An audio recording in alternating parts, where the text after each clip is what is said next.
Vidya Sagar, a school for special children, a resource center, a training institute, a technical and vocational hub, a harbor for distinctive education, and a haven for advocacy.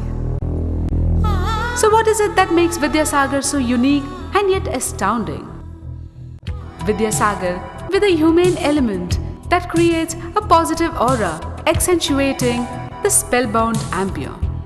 Let's go down memory lane and see how this whole journey began. Poonam had got into the spastics education situation after Ishu was born. A garage, a couple of cupboards, and idea. It was half party, half ideal, half work kind of a good fun situation. Yeah, I'd like to get that money back. Now they're making a lot of money. They've got this big building.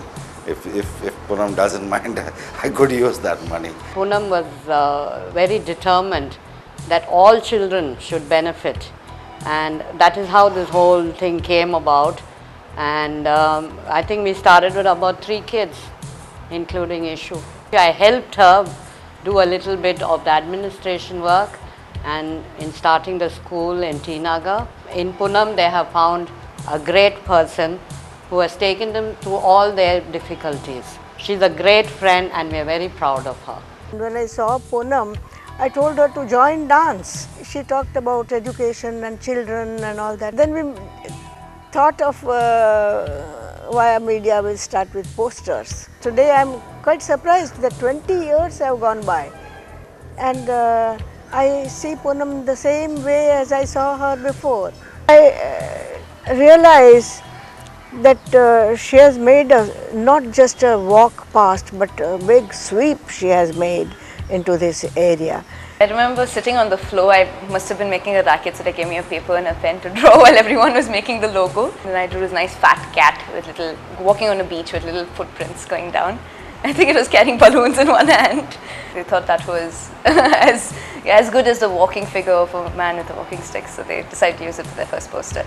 It's remarkable. We had started a small little outfit here which was for alternate communications. The idea was to work with NGOs and activists. And I remember one conversation we had sitting at Poonam's house one evening, that one of the ways of clarifying what you want to do could be through trying to encapsulate an idea. And we found in our experience of making posters, that's how that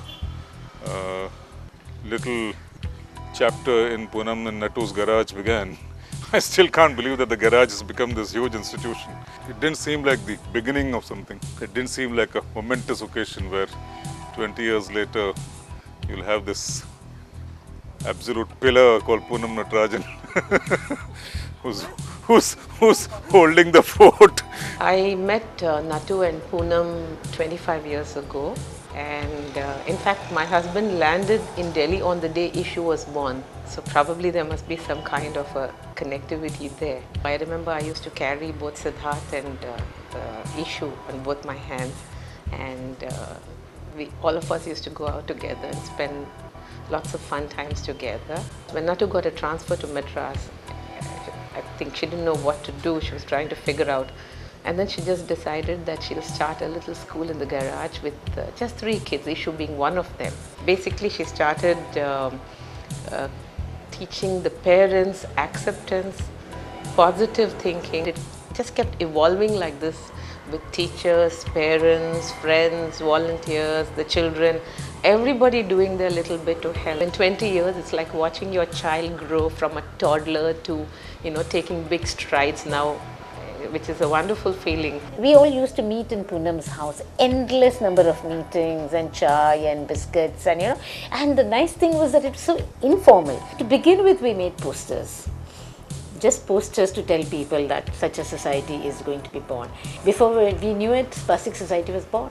The hard work put in by Poonam and Nattu was amazing, and Poonam's spirit was indomitable. Her planning and her thinking and her optimism. She doesn't come through as a person who's kind of very organized and who's very kadak and says, this has to be done. She's very soft, but underneath that soft exterior, it's a woman of steel. I remember Chandra and Sadanand were very much involved with her, and we made these posters for her. And we also learned screen printing in the process. The main thing that I remember most with a lot of fondness is the day when that center was going to be inaugurated. Poonam and I were scrubbing the lamps and the valakku and everything and getting the place neat and decorating it and all that for the inaugural. I think it's grown very organically and it's grown very humanely and well. And thus began a movement by a team fully dedicated and totally committed to its mission. We started working with Poonam and the children, I think in September of 1986. It was a small little house in Rajambal Street. We had little rooms and 4 children in a class. We used to sit together, discuss things morning to night. We had disability coming out of our ears. We used to chop vegetables thinking of what to do with the child next. The fact that Poonam started the center with the kind of passion and the understanding from within of how it feels to be a parent and having the technical ability to see it from objectively. It's a very formidable combination. It's terrific, and I think that continues to be our very salient this thing of at Vidya Sagar.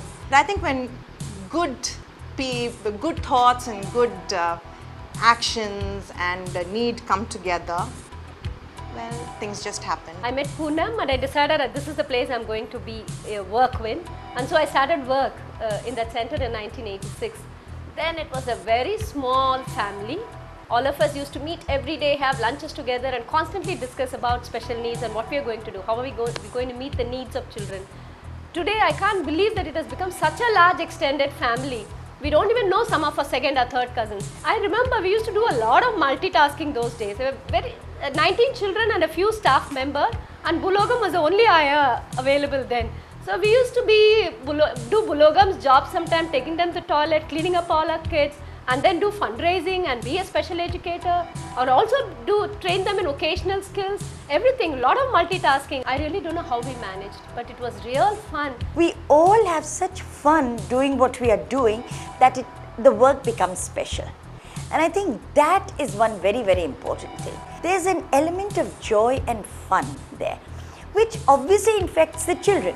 It's one large extended family. Every stage you learn something, moved on to another, and you explored all aspects of not only disability, also working life. When we were in Kodaikanal for our CBR project, at night after we had assessed something like 70 kids, all of us, and mind you, very good assessments, super work we do too. In the end, Poonam and I decided to show all the other staff members our Miranda House walk. Now, nothing could be more frivolous than that. I think that adds that extra punch. I was joined in 1985 as a typist, part-time typist. First time I saw the children with special needs children.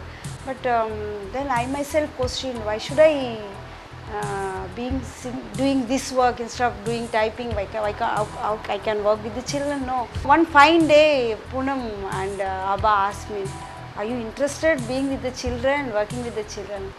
I said, I'm interested, but I don't know whether I'm eligible or not, because I myself very scared to hold the children and all.